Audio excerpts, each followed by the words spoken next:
So guys हम start करने जा रहे हैं इंजीनियरिंग मैकेनिक्स। और इंजीनियरिंग मैकेनिक्स में अगर आप सभी का बहुत ज्यादा प्यार मिला तो ये लेक्चर कंटिन्यू लगातार आता रहेगा। तो सब चीजें मैं आपके ऊपर छोड़ रहा हूँ। अगर आप चाहते हो कि प्रदीप सर कंटिन्यू आप सभी के लिए लेक्चर लाए तो भाई जितना हो सके उतना प्यार दिखा दो। अगर आपके प्यार में कमी रही तो भाई मेरे लेक्चर में भी कमी हो जाएगी। इसीलिए बोल रहा हूँ रिस्पॉन्स दिखाओ, क्योंकि मेरे पास इतने सारे काम है, फिर भी मैं आप सभी के लिए काम करने जा रहा हूँ। तो आप सभी के ऊपर सब चीजें छोड़ के जा रहा हूँ। अगर आप चाहोगे तो नेक्स्ट लेक्चर आता रहेगा, अगर आप नहीं चाहोगे तो भाई बाकी बच्चों के लिए हम काम कर देते हैं और क्या। तो चलो स्टार्ट करते हैं अपना सिंपल लिफ्टिंग मशीन। जो पहला यूनिट है उसके अंदर कुछ बेसिक कॉन्सेप्ट है उसकी बात करेंगे। सबसे पहले हम बात करेंगे मशीन। मशीन तो भाई 3 इडियट में ही आपको बता दिया गया था मशीन क्या होता है, पर वो प्रैक्टिकल नॉलेज था। और सही बोलूं कि अगर आप कुछ भी कर रहे हो, इंजीनियरिंग कर रहे हो, डिप्लोमा कर रहे हो, कुछ भी कर रहे हो, तो भाई अगर आप जो चीजें पढ़ रहे हो ना उसको प्रैक्टिकली भी कनेक्ट करके देखो। अगर प्रैक्टिकली कनेक्ट कर पा रहे हो तो भाई आपकी बल्ले बल्ले। अगर प्रैक्टिकली कनेक्ट नहीं कर पा रहे हो तो कहीं ना कहीं बहुत बड़ा लॉस आपका ही है, क्योंकि जो पढ़ रहे हो उसको सच में देखो कहाँ कहाँ यूज होगा, क्या होगा। नहीं तो भाई बस आप रट्टा ही मार रहे हो, रट्टा मार रहे हो। वो 10th 11th में चलता था, अभी कोई मतलब नहीं है। आगे जाके आपसे कोई पूछेगा आप बस डेफिनेशन बता दोगे, पर उसको कहाँ रिलेट करने वाले वो आपको पता ही नहीं है, तो कोई मतलब नहीं होगा। इसीलिए समझना भी जरूरी है, डेफिनेशन लिखना भी जरूरी है। वो तो सच है कि अगर डेफिनेशन नहीं लिखोगे उस तरह से तो आपको नाम मार्क्स नहीं मिलेगा, बट उनको रिलेट भी नहीं कर पाओगे तो भी मार्क्स मतलब तो आगे जाके जो लाइफ में जो मार्क्स मिलने वाला है ना वो मार्क्स नहीं मिलेगा। तो अब चलो बात करते हैं मशीन की। मशीन क्या होता है? मशीन गाइस एक ऐसा डिवाइस जो अवेलेबल एनर्जी का यूज करके स्पेसिफिक टास्क परफॉर्म करे, एक स्पेशल कोई काम करे, तो उसको हम क्या कहते हैं? मशीन कहते हैं। अगर कोई भी जो भी एनर्जी है उस एनर्जी का यूज करके कोई स्पेशल टास्क परफॉर्म कर देता है तो हम बोलते हैं भाई ये क्या है? मशीन है। ये क्या है? मशीन है। आप सभी को पता है ना 3 इडियट ने बहुत अच्छा एग्जाम्पल दिया था। फटाफट एग्जाम्पल लिखना कमेंट बॉक्स में, मैं देखना चाहूँ कितने लोग एग्जाम्पल लिखते हैं। इसके बाद गाइस यहाँ मशीन को टोटल 2 पार्ट में डिवाइड किया गया है। एक हमारा सिंपल मशीन, दूसरा हमारा कंपाउंड मशीन। अब सिंपल मशीन क्या होता है सिंपल से बता देता हूँ। सिंपल मशीन मतलब सिंपल सी बात बता देता हूँ कि हम थोड़ा सा फोर्स लगा के, मतलब थोड़ा सा फोर्स को यहाँ एफर्ट बोलते हैं। थोड़ा सा एफर्ट लगा के, एफर्ट को डिनोट करते हैं पी से, थोड़ा सा एफर्ट लगा के हैवी लोड को लिफ्ट करे। हैवी लोड को क्या करे? लिफ्ट करे। तो हम उसको क्या बोलते हैं? ऐसे डिवाइस को हम बोलेंगे सिंपल मशीन। जैसे मैं स्क्रू गेज की बात बोलूंगा, स्क्रू गेज में हम थोड़ा सा एफर्ट लगाते हैं, एफर्ट मतलब थोड़ा सा फोर्स लगाते हैं और वो हैवी लिफ्ट करता है। हैवी क्या करता है? लिफ्ट करता है। तो उस मशीन को, उस डिवाइस को हम क्या बोलते हैं? Simple machine. जैसे मैंने एग्जांपल स्क्रू गेज का दिया, तो स्क्रू गेज में हम क्या करते हैं? थोड़ा सा एफर्ट लगाते हैं और बड़ू सा लिफ्ट होता है। मतलब थोड़ा सा फोर्स लगाते हैं, थोड़ा सा एफर्ट लगाते हैं और लिफ्ट कैसा होता है? हैवी लिफ्ट होता है, हैवी लोड लिफ्ट होता है। तो एक चीज जो थोड़ा सा फोर्स लगाए उसको हम यहाँ बोलेंगे एफर्ट, और एफर्ट को डिनोट किससे करेंगे? पी से, याद रखना। और जो हैवी लिफ्ट हुआ उसको हम, हैवी लोड जो लिफ्ट हुआ उसको डिनोट करेंगे डब्ल्यू से। जो मशीन ने हैवी लिफ्ट किया, उस हैवी लोड को लिफ्ट किया, उसको डिनोट करेंगे डब्ल्यू से। अब गाइस कुछ टर्म्स है जिनको आपको पता रहना चाहिए। अब लोड मतलब क्या होता है? लोड अभी मैंने बताया, अभी बताया। देखो फिर से कनेक्शन बता रहा हूँ, सिंपल मशीन का याद रखो। हाँ, सबसे पहले कंपाउंड मशीन क्या होता है ये मैंने नहीं बताया। कंपाउंड मशीन मतलब guys number of simple machine को मिला के एक जो बड़ा डिवाइस बनता है उसको बोलते हैं कंपाउंड मशीन। सर एग्जांपल बताओ ना, एग्जांपल बताओ। भाई बुलडोजर और क्रेन, इसके अंदर नंबर ऑफ सिंपल मशीन को इकट्ठा किया जाता है और इकट्ठा करके एक बड़ा मशीन बनाया जाता है, वो होता है हमारा कंपाउंड मशीन। क्लियरली समझ में आ गया होगा। कुछ टर्म्स की तरफ जाते हैं। ये टर्म्स तो मैंने अभी बताया। लोड, जो मशीन हैवी लिफ्ट करता है, मशीन, हाँ मशीन जो हैवी लिफ्ट करता है वो हमारा होता है लोड, और load denoted by W. Effort मतलब जो हम लोग लगा रहे, फोर्स लगा रहे, तो जो फोर्स अप्लाई किया जाता है लोड को लिफ्ट करने के लिए, फोर्स अप्लाई किया जाता है उस लोड को लिफ्ट करने के लिए, उसको बोलते हैं एफर्ट। सो क्या बोलते हैं? एफर्ट। एकदम क्लियरली, इतना प्यारा नोट्स बनाया ना यार, क्या ही बोलूं। अब अगर आपको एग्जाम में इससे रिलेटेड न्यूमेरिकल्स आता है जो हम करने वाले आगे, मैकेनिकल एडवांटेज आया तो मैकेनिकल एडवांटेज ये मत पढ़ो यार। क्या पढ़ने का? डायरेक्ट ये याद रखना, डब्ल्यू मतलब आपको पता है, डब्ल्यू मतलब load, weight lifted by machine, जो मशीन लिफ्ट कर रहा है। और एफर्ट मतलब force apply to lift the load, load को लिफ्ट करने के लिए जो फोर्स लगाया जाता होता है एफर्ट। तो डब्ल्यू और पी को जब हम डिवाइड करेंगे तो हमें जो नंबर मिलेगा वो नंबर किसका होगा? मैकेनिकल एडवांटेज का। It is a ratio of load to effort. Load to effort, क्या? It is a ratio of, एकदम simple definition, load lift by the machine to effort applied.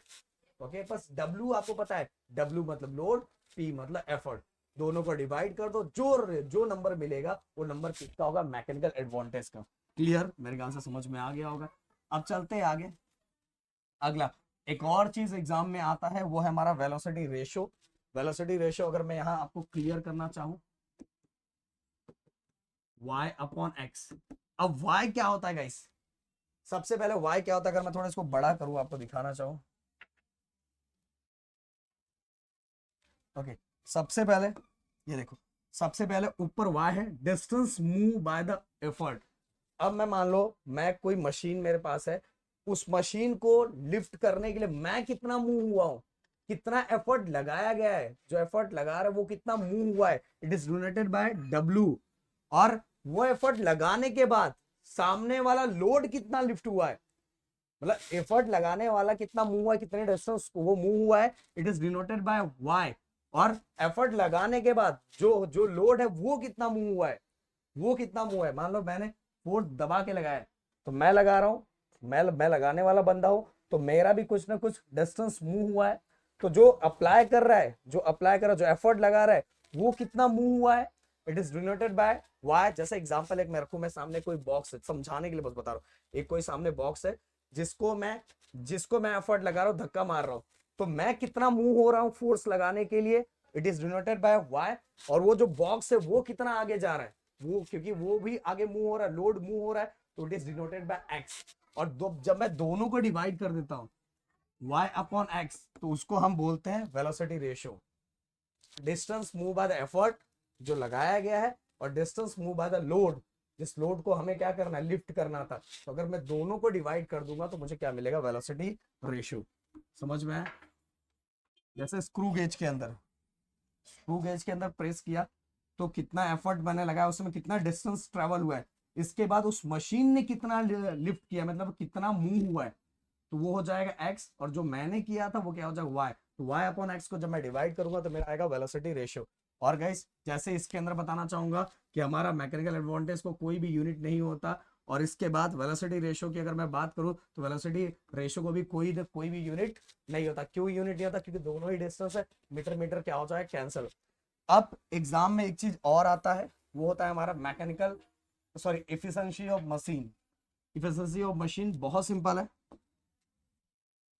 अगर मैं बताऊं तो आउटपुट, पहले मैं आउटपुट बता देता हूं, आउटपुट कैसे निकलेगा। आउटपुट दो चीजों से निकलेगा। देखो, सबसे पहले आप सभी को पता है कि मशीन जो लिफ्ट कर रहा है, मशीन जो लिफ्ट कर रहा है यही आउटपुट है। इनपुट तो मैं दे रहा हूं ना, मैं प्रेस कर रहा हूं, आउटपुट क्या है, जो मशीन लिफ्ट कर रहा है। तो आउटपुट वाला पहला केस ये है W। और दूसरा इसके अंदर आउटपुट वाला केस कौन सा है, X। क्या लिखा हुआ, distance move by the load, load कितना मूव हुआ है, ये भी आउटपुट वाला केस है। तो ये आउटपुट, तो अगर ये दोनों को मल्टीप्लाई करेंगे, ये दोनों को मल्टीप्लाई करेंगे तो मुझे आउटपुट एनर्जी पता चलेगी। अब इनपुट एनर्जी मतलब जो चीजें मैंने की है, पहला चीज मैं एफर्ट दूंगा, मतलब एफर्ट मतलब P, और मैं मतलब जो मैं एफर्ट दे रहा हूं और मैं देने वाला कितना मूव हुआ है, मतलब distance move by the effort, ये y। मतलब ये दोनों केस किसका है, इनपुट एनर्जी का है। तो एफर्ट और साथ में एफर्ट देने वाला कितना मूव हुआ है, तो ये दोनों कौन सा केस हो गया, इनपुट वाला केस। तो इनपुट, अब ये दोनों को अगर मैं ये दोनों को क्या करता हूं, डिवाइड करता हूं, ये दोनों को क्या करता हूं, डिवाइड करता हूं, तो मुझे अपने आप मिल जाएगा इफिशिएंसी ऑफ मशीन। जो चलो फटाक से ये कर देता हूं, ये देखो इफिशिएंसी ऑफ मशीन। तो आउटपुट, यहां मैंने डेफिनेशन भी दिया हुआ है, output upon input into 100। Okay, क्यों परसेंट में निकालना है। तो आउटपुट और इनपुट, अभी मैंने आउटपुट का बताया, आउटपुट कौन कौन है, रिजल्ट कहां कहां से मिल रहा है। पहला रिजल्ट जब लोड लिफ्ट हो जाएगा मतलब W, और साथ में जो W लिफ्ट हो रहा है कितना डिस्टेंस ट्रेवल कर रहा है वो है X, तो WX ये आउटपुट हो गया। इनपुट मतलब स्टार्ट कौन सा केस जो दे रहा है, तो पहला वाला केस जो मैं एफर्ट दे रहा था P, और मैं कितना डिस्टेंस ट्रेवल कर रहा था वो हो गया Y। क्लियर, ये हो गया हमारा एकदम सिंपल सा WX अपॉन PY। अब गाइस अगर मैं इसी को क्या कर देता हूं, ऐसा उल्टा कर देता हूं, देखो ध्यान से, एक चीज और बन जाएगा। एक तो देखो ये हो गया फॉर्मूला, एक फॉर्मूला ये हो गया, बट इसके अंदर मैं और चेंजेस कर सकता हूँ। कैसे? ये एक्स वाई को अगर मैं उल्टा करता हूँ तो डिवाइड वाला मल्टीप्लाई में चला जाएगा, मल्टीप्लाई वाला डिवाइड वाला। कैसे? डब्ल्यू पी हो गया। अब मैं अगर इसको उल्टा करूंगा तो नीचे वाला ऊपर हो जाएगा और ऊपर वाला नीचे, तो वाई ये नीचे था, ये ऊपर हो जाएगा, और एक्स कहाँ आ जाएगा? नीचे आ जाएगा। अब देखो ऐसा मैंने क्यों किया, यहाँ मैं थोड़ा छोटे में लिखता हूँ। ये देखो डब्ल्यू पी था, अब मैं थोड़ा इसको चेंज करता हूँ तो डिवाइड वाला मल्टीप्लाई में चला जाएगा, मल्टीप्लाई वाला डिवाइड, मतलब उल्टा हो जाएगा। तो वाई ऊपर आ जाएगा और एक्स कहाँ आ जाएगा? नीचे आ जाएगा। सर ऐसा करने से क्या फायदा होगा? ऐसा करने से एक और अपना फॉर्मूला बन जाएगा। डब्ल्यू अपॉन पी क्या था? मैकेनिकल एडवांटेज था, बन गया। देन इसका y upon x, y upon क्या था? वेलोसिटी रेशियो था। तो मतलब कहने का मतलब ऐसे भी हम क्या निकाल सकते हैं? मशीन की इफिशिएंसी निकाल सकते हैं। समझ में? तो या तो मशीन की इफिशिएंसी हम ऐसे भी निकाल सकते हैं, output energy upon input energy, output energy और अपॉन इनपुट एनर्जी। या तो हम एक्स और वाई को अगर हम चेंज कर दे, डिवाइड वाले को मल्टीप्लाई और मल्टीप्लाई वाले डिवाइड कर दे, तो V W upon P, W upon P क्या होता है? मैंने बताया मैकेनिकल एडवांटेज। और वाई अपॉन एक्स क्या होता है? Velocity ratio. तो अगर हमें एग्जाम में अगर इफिशिएंसी ऑफ मशीन निकालना है और वहां हमें mechanical advantage and velocity ratio दिया है, तो ये वाला फॉर्मूला यूज करना है। समझ आ? और ज्यादातर यही फॉर्मूला यूज करके हम बहुत सारे सम करने वाले हैं। तो यहाँ आज का टॉपिक मैं खत्म करता हूँ। जो चीजें मुझे बतानी थी, बहुत सारी चीजें मैंने बताई, और आप चाहते हो कि कंटिन्यू लेक्चर बने रहे और ऐसी चीजें आती रहे, तो प्लीज जितना हो सके उतना वीडियो को शेयर करो, लोगों तक पहुंचाओ। मिलते हैं नेक्स्ट वीडियो में। Thank you so much guys. जय हिंद एंड जय महाराष्ट्र दोस्तों।